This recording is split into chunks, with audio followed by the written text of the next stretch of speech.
আসসালামু আলাইকুম রহমতুল্লাহ। হজরত ওমর রাদিয়াল্লাহু তাআলা একবার মিম্বারে আহরণ করে লোকজনকে লক্ষ্য করে বললেন, ওহে, তোমরা পরস্পরে বিনয়ের সাথে মিলিত হবে, কারণ আমি নবী করিম সাল্লাল্লাহু আলাইহি সাল্লামকে বলতে শুনেছি, যে ব্যক্তি বিনয় অবলম্বন করে আল্লাহ তার মর্যাদা উন্নত করেন। ফল এই দাঁড়াবে যে সংশ্লিষ্ট ব্যক্তি নিজের দৃষ্টিতে নগণ্য হবে, কিন্তু মানুষের দৃষ্টিতে মর্যাদাবান হবে।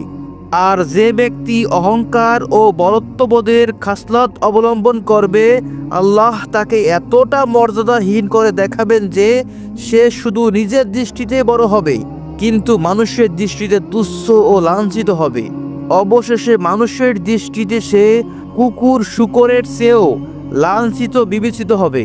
সাহাবায়ে কেরাম এই সূক্ষ্ম বিষয়টি ভালোভাবে বুঝতেন, সেই কারণে তারা বিনয় ও নগণ্যতা বোধকে নিজেদের প্রিয় করে নিয়েছিলেন।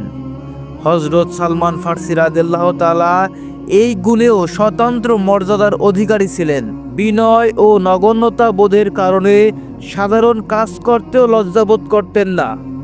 মাদানের গভর্নর থাকাকালে একবার লোকেরা দেখতে পেল হযরত সালমান ফারসি রাদিয়াল্লাহু তাআলা তরকারি ভর্তি একটি টুকরি কাঠের সঙ্গে ঝুলিয়ে কাঁধে বহন করে হেঁটে যাচ্ছেন। একবার বনু আবস গোত্রের এক ব্যক্তি কোনো সফরে হযরত সালমান ফারসি রাদিয়াল্লাহু তাআলা এর সঙ্গী হলো। তার অভিপ্রায় ছিল হযরত সালমান ফারসি রাদিয়াল্লাহু তাআলার কাছ থেকে সফরের সময় সে কিছু শিখবে এবং তার খিদমতও চালিয়ে যাবে। কিন্তু সালমান ফারসি রাদিয়াল্লাহু তাআলা সে ব্যক্তিকে সেবক রূপে ব্যবহার করলেন না, বরং প্রতিটি ছোট বড় কাজে নিজেও অংশগ্রহণ করেন।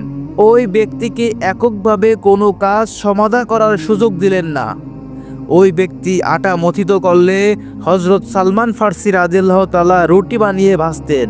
ওই ব্যক্তি সওয়ারির জন্য ঘাস ও খড়কুটোর ব্যবস্থা করলে হযরত সালমান ফারসি রাদিয়াল্লাহু তাআলা পশুর পানির ব্যবস্থা করতেন। হযরত সালমান ফারসি রাদিয়াল্লাহু তাআলা এত বড় একজন সাহাবী হয়েও তিনি কোনো কাজকে ছোট মনে করতেন না। তাই আমাদেরও উচিত হবে ছোট বড় সকল কাজকে সমান চোখে দেখা।